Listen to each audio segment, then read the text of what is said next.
Hello, thank you so much for joining me again today. Of course, name is Brian Otieno, founder of Penta Consulting Group. And on today's video, I'm going to talk about mistakes to avoid when we're talking about building business credit. And OMG, literally every single thing that I'm going to go over in today's video is something that I had to personally deal with, or I had to deal with the client that I was assisting. So you definitely want to pay attention. We're going to go over everything you need to know about the do's and don'ts as it pertains to business credit. Without further ado, let's go ahead and get started.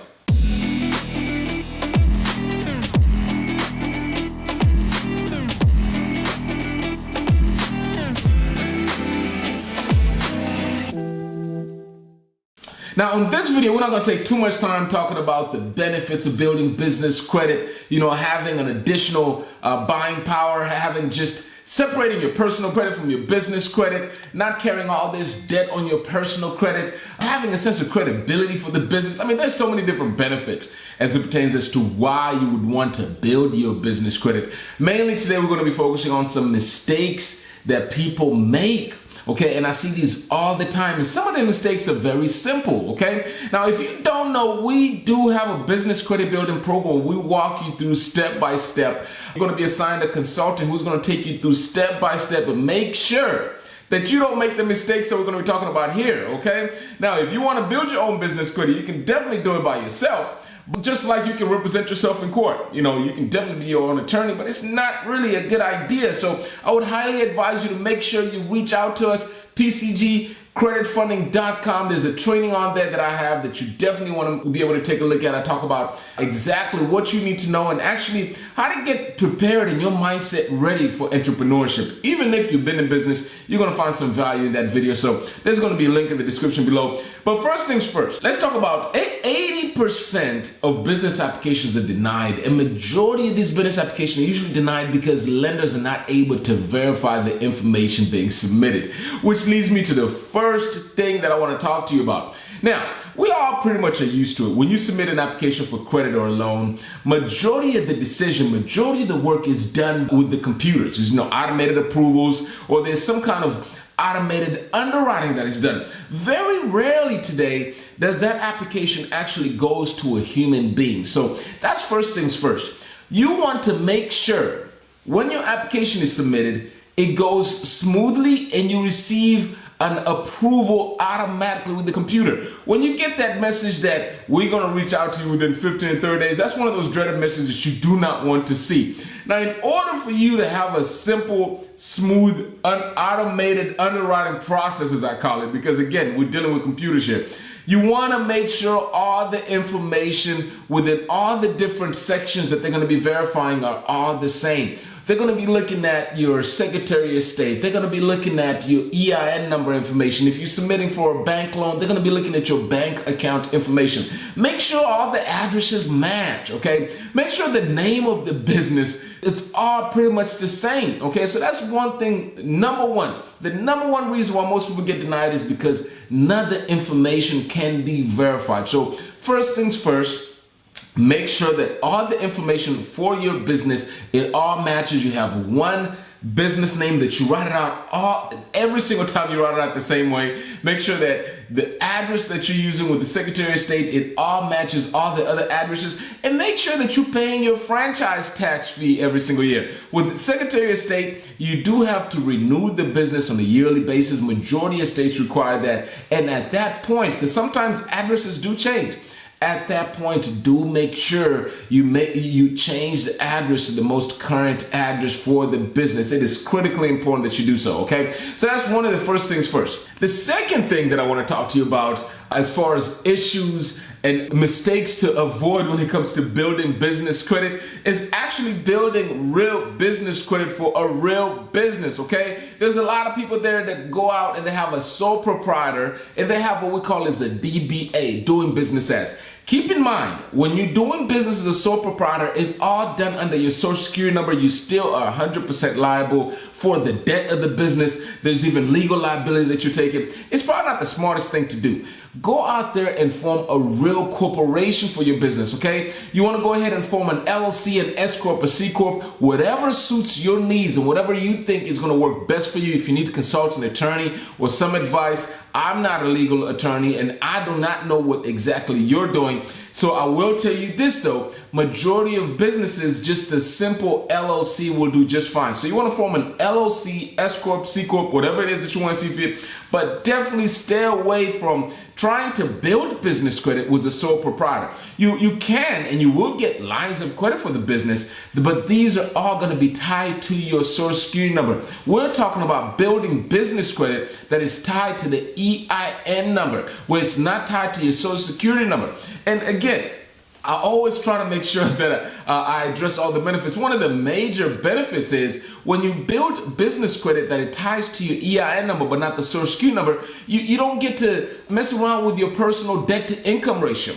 Okay, now keep in mind, personal credit is not designed to be used to fund the business, okay? Personal credit, the way it was designed, is to assess and mitigate risk for personal things that you buy. Personal house, mortgage, an auto loan, a student loan. That's why there's such a thing as debt to income ratio, okay? This is a real life story. I had a client of mine. This guy owned a chain of restaurants, okay? He was making good money, been in business for over 10 years, okay? He was getting in a position where he wanted to build his dream house. So he came to me at the time I was doing mortgages. I did all the, go ahead and got him a pre-approval. Now, I understood that the guy was making good money.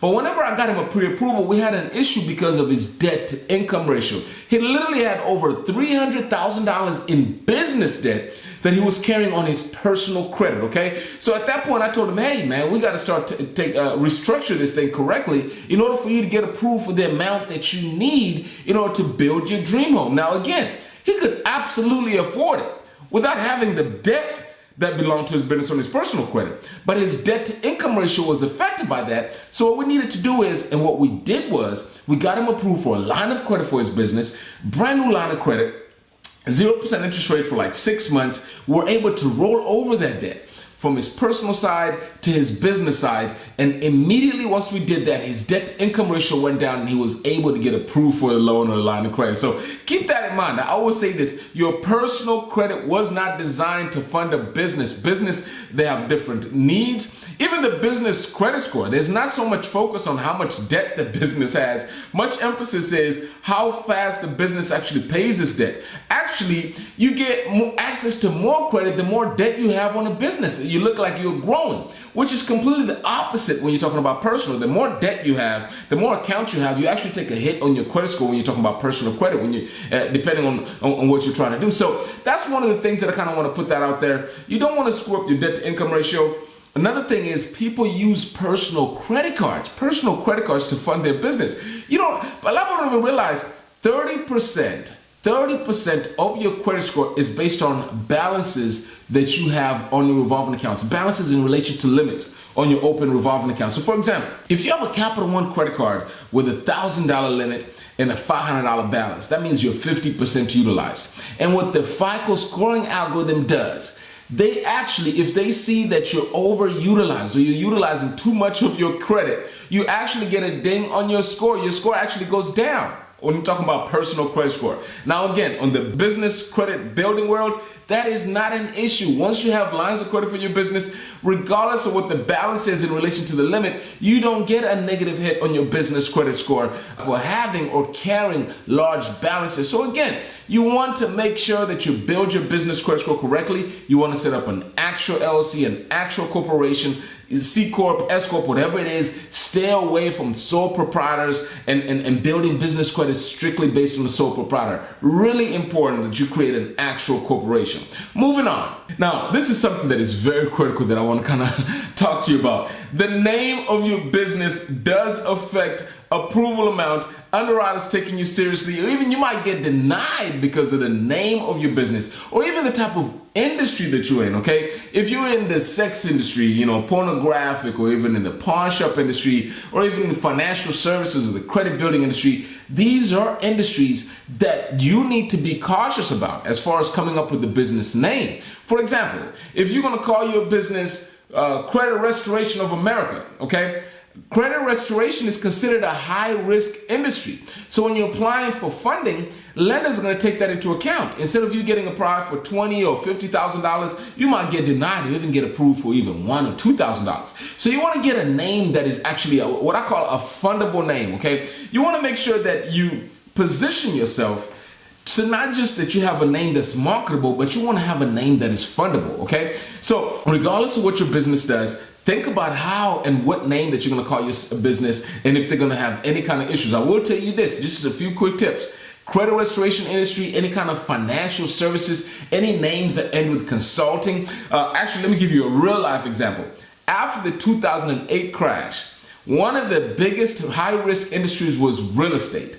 So any type of business that had the words real estate were considered a high risk, and it became really hard and tougher for them to get funding. So I was advising my clients at the time, even if that you're in real estate investing, call yourself anything investments. You can say ABC Investments, and just say that instead of calling yourself ABC Real Estate Investments, So again, the name of the business does affect things. You want to make sure you stay away from even provocative names, okay? You want to stay away from provocative names, okay? Especially if you're in the sex industry or porn industry. You want to be careful what type of name that you choose, because again, they will affect and does have an impact on you actually looking fundable, okay? In addition, with you actually creating an actual LLC, make sure that you get a real EIN number, an EIN number that is assigned to the business, okay? The LLC, you incorporate and you set that up with the state. The EIN number, you do that with the IRS. I always say this, the best way I can explain to you is just like when you were born, you had to go to the state to get your birth certificate.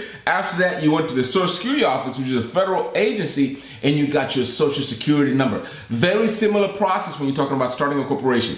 The state handles the incorporation and getting your certificate. The IRS handles you getting your EIN number, which is Employee Identification Number. Works pretty much very similar like your Social Security number when it comes to bank accounts, opening up bank accounts, getting credit cards or anything. Your EIN number is what's going to be used. So make sure, one of the biggest mistakes people do is not getting an EIN number and making sure that the information that you use when you submit for that EIN number matches the same information that you use when you set up that LLC. Critically important. Moving on. Make sure that you do not use your home address, okay? This is something that's really big. I always say this, making sure that your business screams credibility, okay? That's the whole thing. I always say, I even tell my clients, put yourself in the lender's position, okay? Would you lend to you, okay? So these are the things that underwriters look for. I always tell people that underwriters are trained to protect the lender's assets, and they look for reasons to say no.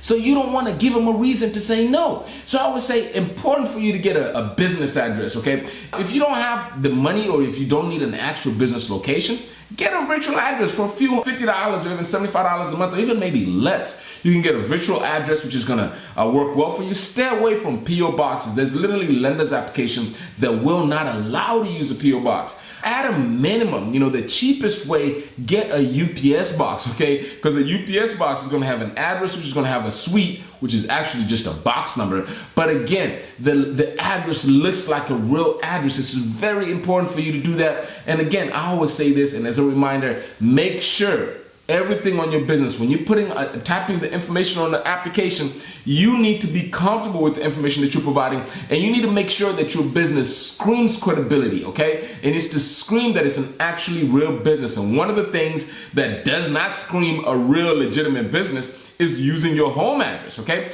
In addition to that, make sure you get a website, all right? Your website needs to have some information as far as what the business does. Lenders are going to be looking at this. Don't just purchase a domain and not have anything on the domain. Get a website done. Another thing is, make sure you have a real business email address. It's critically important. Do not use one of those free services out there to get like a free email service like Gmail or Yahoo or AOL. get a real business email address. Again, make sure your business screams credibility. Get a business phone number. Do not use your personal cell phone number. Lenders do use caller ID. There's systems verifications in place. Remember the first thing that I told you.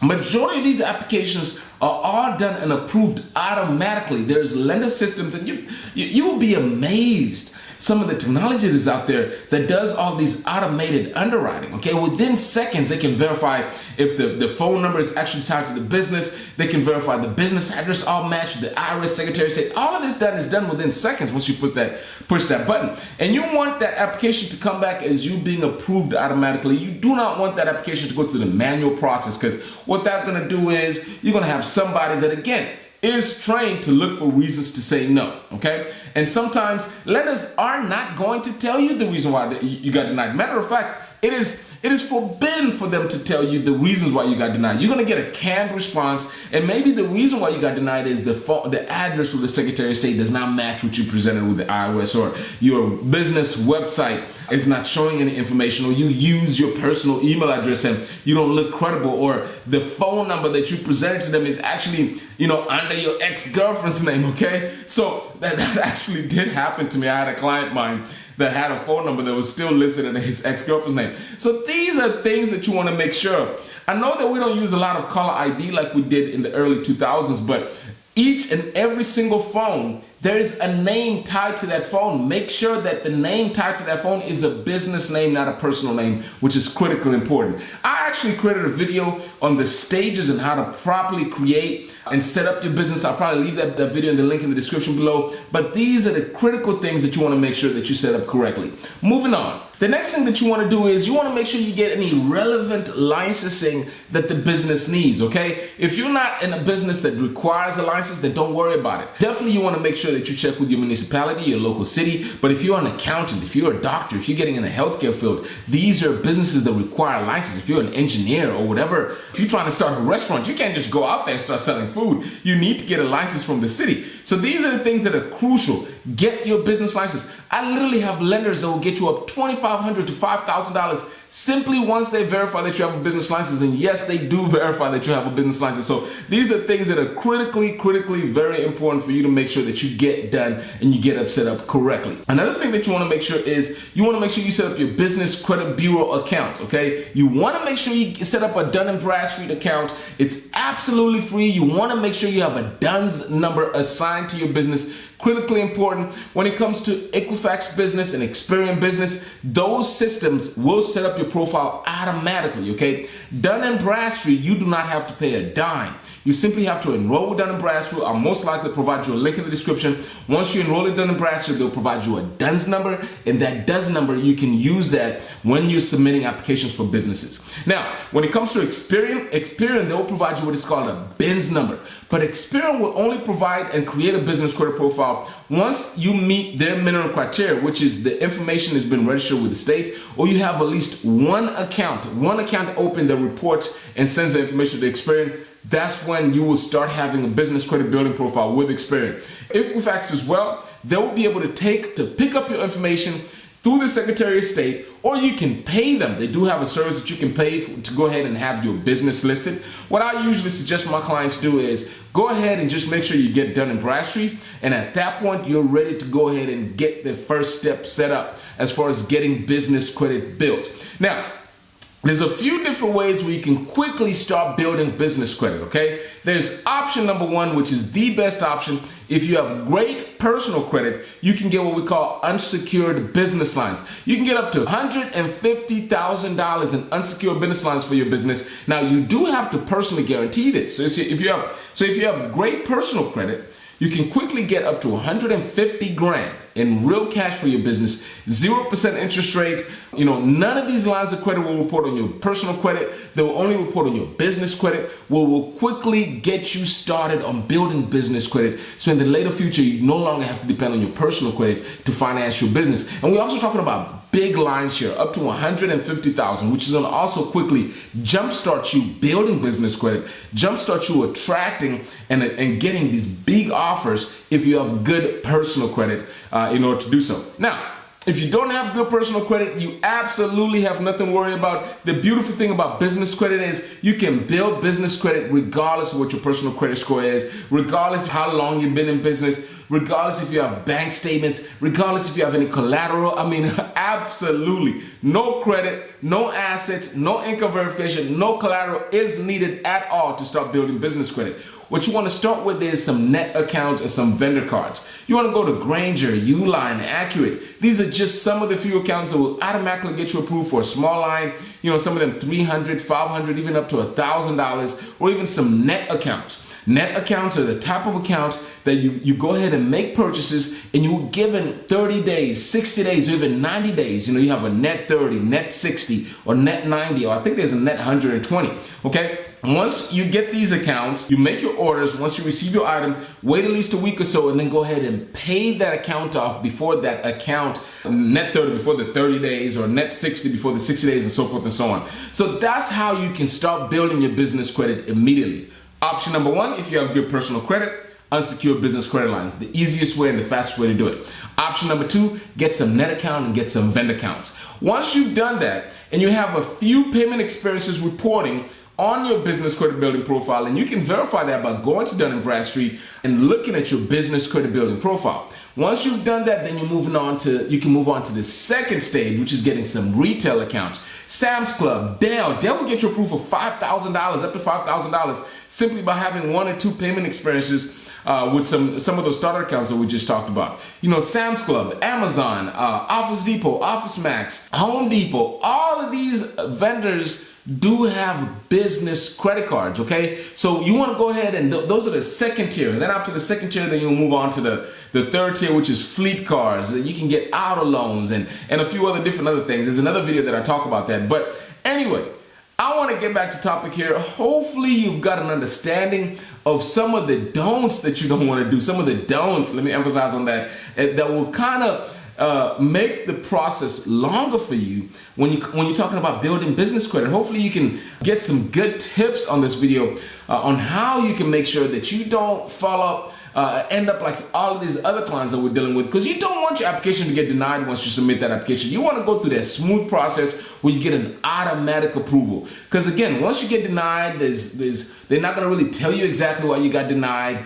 Generally, if you're applying for funding, you need funding ASAP. Sometimes when you get denied, they ask you to provide some additional documents. The process takes much longer since you're going through a manual process. You have to wait for a human being. You just don't want to be in that predicament. So follow the tips and the guidance that I've given you on this video. And most importantly, if you want to work with us, we've been doing this for years, okay? Penta Consulting Group has helped thousands and thousands of entrepreneurs just like yourself get access capital, build business credit, fix personal credit, and all of these things. Get loans, commercial real estate loans, factory loans, whatever type of financing that you're trying to get, we offer that for you. PCGcreditfunding.com. You want to visit that website. There's a training, absolutely free training that I prepared for you that you want to take a look at that. And again, like always, I really do appreciate your time. Like the video, subscribe, hit that bell, and I'll see you on the next video. Thank you so much.